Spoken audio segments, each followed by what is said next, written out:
Venga. Bueno, nosotros tenemos aquí a 52 personajes de Vox, más de son 54 con los de UPN también, porque les van a la zaga, que les da igual lo que les digas, y los del PP tampoco y Ciudadanos estamos llegando muy lejos, les da igual lo que tú les digas porque ellos van a seguir percutiendo en un mantra que consideran que es rentable políticamente para ellos, que es decir que somos lo peor, que queremos todo lo peor para todo el mundo y que no somos capaces de pergeñar una sola idea buena, sino que todo tiene digamos, el gen de la maldad intrínseca. Más o menos eso es lo que van a decir siempre. Pero bueno, a la vez que ellos hacen eso, no pueden impedir que nuestra voz se oiga, ¿no? Como decía José el Cabrero, pues nuestra voz no hay quien la pare, ni rejas ni barrotes, y nosotros subimos al atril y decimos lo que queremos decir. Y hay gente que, aunque no quisiera que eso se oyera, no puede evitar que se oiga. Y ahí rompemos un poco sus lógicas. Y creo que tenemos que seguir haciendo ese trabajo, y creo que además tenemos que seguir denunciando todo lo que hay. Es decir, que ahora algunos sectores políticos y sociales del Estado español nos acepten mejor no puede significar nunca que nosotros dejemos de ser lo que somos. Y tendremos que seguir denunciando que en este Congreso nunca se ha rendido un homenaje a Josu Muguruza, que fue asesinado a las puertas de este Congreso por pistoleros de la extrema derecha cuando era diputado de este Congreso. Y lo tendremos que seguir diciendo, y aunque moleste, no podemos dejar de decir eso, y tendremos que seguir denunciando pues, todas las políticas de excepción que se han practicado contra diferentes sectores del pueblo vasco durante muchísimo tiempo con un mero afán represivo. Y seremos solidarios cuando quien lo plantee desde otra realidad o en otro lugar, porque lo hemos vivido, y porque sabemos que eso no es bueno, y lo que no queremos para nosotros probablemente no lo queremos para nadie. Pero insisto, o sea, no vamos a cambiar o a dulcificarnos a sus ojos para que nos acepten más, sino que tendrán que aceptarnos como somos. Yo también tengo que aceptar pues no me decía a todos, para la inmensa mayoría de los partidos de esta Cámara, y les cambiaría a todos un montón de cosas, porque no me gustan demasiado, salvo 3 o 4.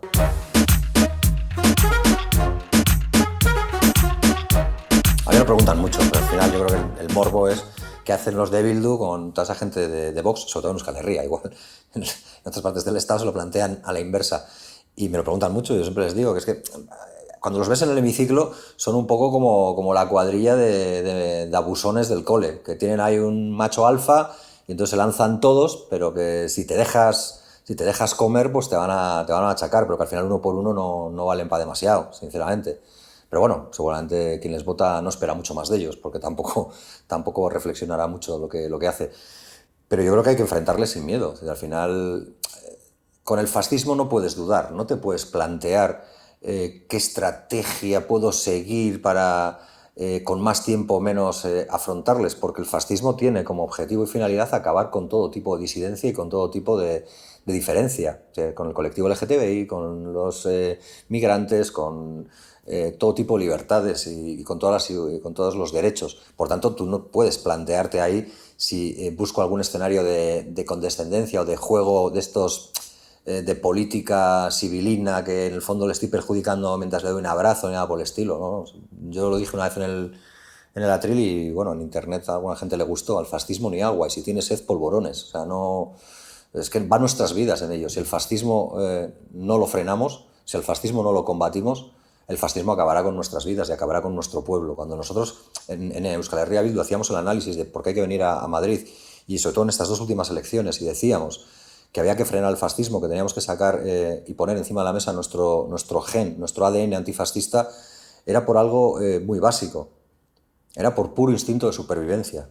Porque si no paramos al fascismo, el fascismo se llevará por delante nuestro pueblo, nuestra identidad, nuestra cultura, nuestra lengua y nuestros sueños. Y un pueblo sin cultura, sin lengua, sin identidad y sin sueños es un pueblo que no existe.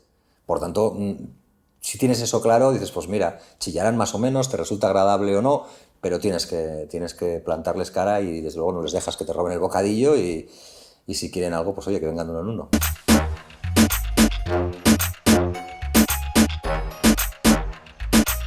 Sí, hombre, yo creo que no estamos solos. O sea, ni quisiera que nadie interprete esto como esta es la lucha de Euskal Herria Bildu contra el mundo. Yo creo que tenemos aliados.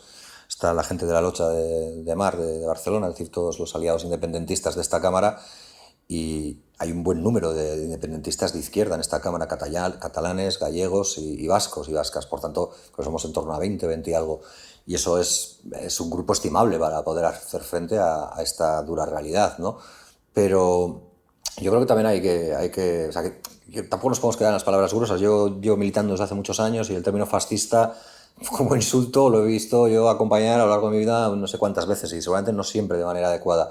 Pero la gente tiene que entender una cosa. O sea, a mí no me preocupa. A mí me puede preocupar la reacción de elementos, pues sí, neofascistas o fascistas, como la pirada del mitin de la División Azul o como las barbaridades que oigo aquí en el atril de la gente de Vox. Pero yo no dejo de tener muy claro que esa gente está alimentada por otra gente. Y esa otra gente son los poderes y las élites económicas que no quieren que nada cambie. Y que cuando temen que algo pueda cambiar y pueda cambiar en la lógica de desposeerles de sus privilegios para blindar los derechos de más personas, siempre levantan una guardia de corps, siempre levantan una especie de batallón de malotes que hagan el trabajo sucio por ellos para que al final sean otros los que se pegan mientras su posición queda blindada y reservada. Y que ese es nuestro adversario y nuestro enemigo. O sea, es que quienes tienen todo y no están dispuestos a repartir nada, pues dejen de tenerlo todo para que lo tengamos entre todos todo.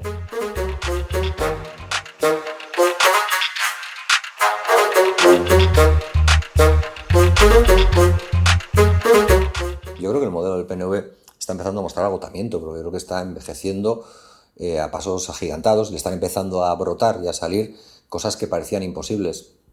Parecía que la corrupción, o que los vascos y las vascas estábamos libres de corrupción porque debíamos de tener algún genoma o algo en el RH que nos hacía indemnes a la corrupción. Pues ya se ha visto que no. Ahí está el caso Miñano y toda esa historia para demostrarnos que no. ¿Y en dónde? En un determinado partido. ¿En cuál? En el que gobierna, el PNV. Pero también lo vemos que, digamos, esa bonomía, ese carácter desprendido y ese estar en política para los demás, pues tampoco lo sigue todo el mundo en Euskal Herria, porque también hemos visto que con este tema de las vacunas, algunos han corrido banda y han tirado mecha para vacunarse los primeros, también con un determinado carnet y también con una determinada responsabilidad. Por tanto, yo creo que ese mito de la buena gestión y de la honradez por encima de todo también se resquebraja. Yo no digo que todos sean o que todos hagan lo mismo que estos casos que he denunciado, ni por supuesto digo que entre sus votantes no haya decenas y cientos de miles de gente honrada y de gente que vota eso porque sinceramente cree que es lo mejor. Pero sí que digo que el modelo político sobre el que se ha sentado es un modelo político que necesita cambiarse, que es un modelo político que se basa en una especie de red clientelar muy potente que hace que el resto de la gente tenga que moverse alrededor o fuera de esa red clientelar porque ellos, el PNV lo controla todo. Y yo creo que eso no es sano para ninguna democracia. Ellos, cuando pasen, tendrán que hacer balance de todo lo que han conseguido y habrá cosas buenas y habrá cosas malas. Y los que lleguen, o los que lleguemos, ojalá sea Euskal Herria Bildu, tendrán por delante el reto de mejorar lo que se ha hecho. Yo creo que no es difícil, pero habrá que hacerlo. Pero yo creo que el PNV pues, ya ha alcanzado sus cotas. No me voy a poner aquí ahora estadístico, pero si ves los resultados electorales ya ves que su techo electoral cada vez se va rebajando más mientras el nuestro va subiendo. Pero yo creo que hay que romper los mitos. Es que yo creo que el país en el que ahora vivimos se parece mucho más a nosotros y a nosotras que a ellos. O sea, nuestro país se parece mucho más a las heridas abiertas de la crisis, de la precariedad, de la explotación, que a las villas preciosas de Neguri o las grandes sedes de grandes consejos de administración. Seguramente la mayoría del país está en la preocupación continua por tener un trabajo digno y si lo tiene, por no perderlo. Y porque lo tengan sus hijos y porque no se vean sometidos a la explotación disfrazada de nuevas formas de modalidad laboral, como esto de los riders, ¿no? Que dice algún jeta de globo. Pues yo creo que ese es el país que hay. Y a ese país es al que tenemos que ofrecerle un proyecto solvente. Y algo que ha hecho Euskal Herria Bildu en estos 10 años y que para mí es parte de su éxito, de su mérito, es saber que tenemos por delante un objetivo mucho más importante que cualquiera de nuestros intereses particulares. Es decir, que no hay cabida para las peleas de fracción en base a cuánto trozo del pastel me tiene que tocar o no, cuando el objetivo que tenemos por delante y el reto que tenemos por delante es mucho mayor. Y ese reto no es solo el de la ambición de ganar, es el de la necesidad de ganar para que quienes creemos que este país puede ser más justo, que puede ser más libre, que puede ser más solidario, que puede ser más inclusivo, que no hace falta que te afilies a un partido para poder entrar a currar en no sé qué sitios de la administración, para que todo eso no pase, lo que tenemos que hacer es trabajar, percutir y no perder el ritmo. Y no perder el ritmo por toda esa gente, o sea, porque toda esa gente, si no existiera EH Bildu, desde luego y va a tener bastantes menos posibilidades de pensar que el país que se merece esté mucho más cerca.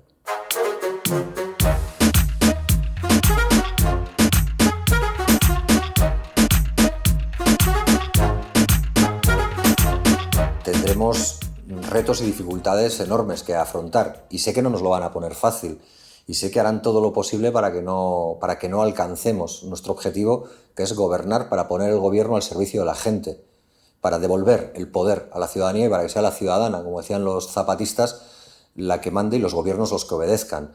Ese es nuestro objetivo y yo creo que lo vamos a conseguir, aun siendo consciente, como digo, de todas las dificultades que nos van a poner encima. Y yo lo único que le pediría a quien le toque hacer todo eso es que nunca pierdan la perspectiva y que no tengan miedo a cabalgar contradicciones, porque la política está llena de contradicciones y porque muchas veces cada movimiento novedoso te genera contradicciones, pero si no te mueves, si te quedas siempre donde estás, también le enseñas a tu enemigo dónde te puede esperar. Y yo creo que en política tenemos que ser capaces de sorprender, tenemos que ser capaces de buscar desde la novedad, también desde la novedad, las posiciones de avance. Y yo creo que ahí Euskal Herria Bildu ha demostrado en estos 10 años, en esta corta etapa vital, ha demostrado tener bastante pericia e inteligencia para generar nuevos escenarios, para generar nuevos marcos y para romper viejos clichés. Y yo creo que tenemos que seguir ahí porque lo que somos es fruto de nuestro trabajo. Y si nuestro trabajo ha estado bien hecho y lo que hemos hecho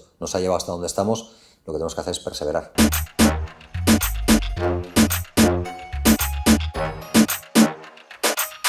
Claro, nosotros no somos solo una coalición soberanista, somos una coalición soberanista de izquierdas, porque probablemente pueda haber espacios soberanistas que se prefieren mantener en una cierta indeterminación o que directamente, que es lo que suele pasar, son de derechas, pero como da palo decir que eres de derechas, pues no eres de izquierdas, lo dejas ahí y ahí cabe todo.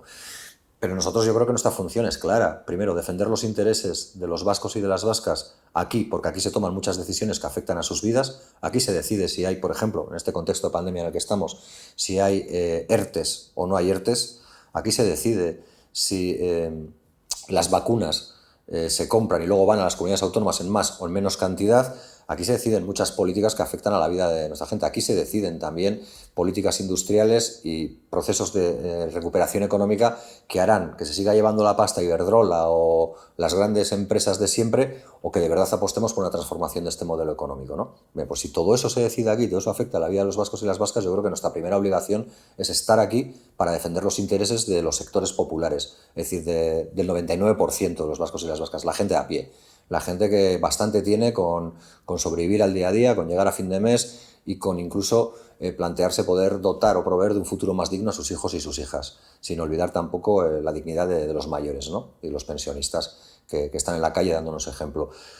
Y esa es la premisa fundamental. A partir de ahí, pues también lo hemos dicho, podemos hacer compatible la defensa de los intereses de las clases populares de Euskal Herria con la solidaridad con las clases populares del Estado español, porque realmente estamos sometidos a la misma bota, que es la de un modelo económico capitalista neoliberal que toma las decisiones más en función de lo que las élites económicas exigen que de las necesidades de la población. Y en eso no somos diferentes.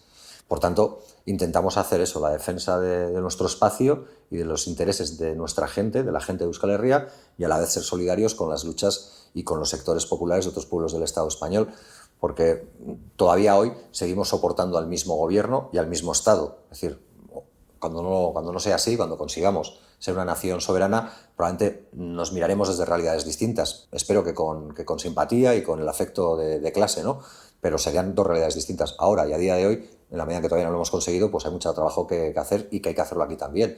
Y luego la tercera y fundamental, una vez que tienes marcada la perspectiva de proyecto soberanista o independentista con la defensa de los intereses y que tienes marcado el carácter de izquierdas con el carácter internacionalista, tiene que ver también con romper sus marcos discursivos. Es decir, el Estado español y los grandes medios del Estado español han vivido muy cómodos cuando ellos podían interpretar y definir lo que éramos nosotros y nosotras, bien porque no teníamos voz o bien porque no nos ponían altavoz.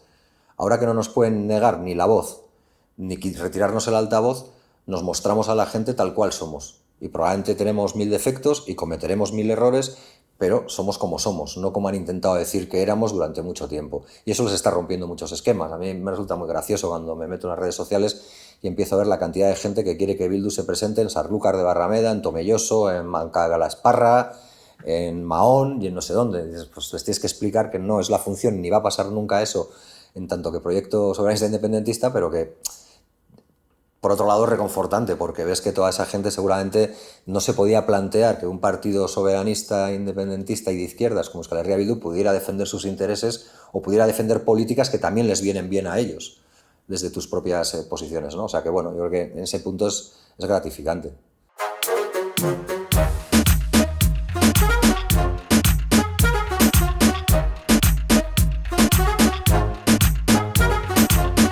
Euskal Herria Bildu es un proyecto popular, es un proyecto que nace del pueblo, que ancla sus raíces en el pueblo y que no tiene más objetivo que mejorar su pueblo. Por tanto, esa misma definición ya te dice dónde tienes que crecer.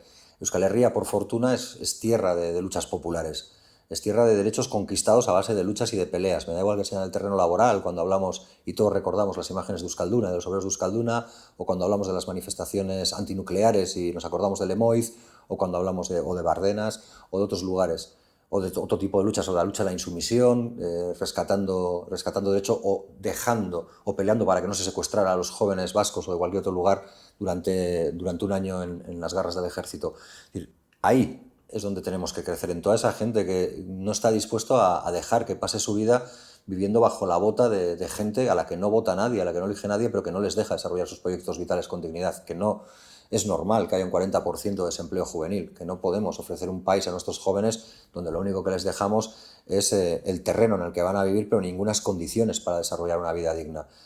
Pues yo creo que en todo eso está la fortaleza de Euskal Herria Bildu, y yo creo, sinceramente, que Euskal Herria Bildu lo puede hacer, y yo en estos 10 años, si echo la mirada atrás, me siento muy satisfecho de lo que Euskal Herria Bildu ha conseguido, pero yo le pediría a toda la gente que ahora está en el timón de Euskal Herria Bildu, o que estamos en el timón de Euskal Herria Bildu, que no pierdan nunca la perspectiva y que no pierdan nunca el objetivo, y nuestro objetivo es ganar. O sea, nosotros no hicimos un partido o no hicimos este esfuerzo para crear una reserva espiritual o una especie de reserva de los que somos y para nosotros mismos y para aguantar ahí, para luego expender carnet de pureza revolucionaria a nadie. Nosotros hicimos un partido popular, no el Partido Popular, que nadie se equivoque, sino un partido de raíz popular muy claro y anclado en Euskal Herria para ganar, para llevar a nuestro país a donde creemos que se merece estar, que es en la constelación de las naciones reconocidas y de las sociedades más avanzadas en derechos y en libertades que exista. Y ahí es donde tenemos que volcarnos, y para eso tenemos que llegar a más gente. Y a la gente hay que decirle que esto no va de encontrar el partido que defiende al 100% tu identidad, o coincide, más que defiende, que coincide al 100% con tu identidad, con tu manera de sentirte y de ser, y con algunas de tus ideas. Que esto va a generar un proyecto que nos permita ganar derechos a todos y a todas, y que aquí no miramos a nadie el carnet de identidad o la identificación para ver de dónde viene, que este proyecto es tan válido en Lesaca como en Baracaldo, tan útil en Sestao como en Zestoa, porque al final lo que estamos hablando es de un proyecto donde la gente lo decida todo, donde aquello que decía Arnaldo Otegi desde prisión sea realidad, que nosotros no nacimos para resistir, que nacimos para vencer y que vamos a vencer.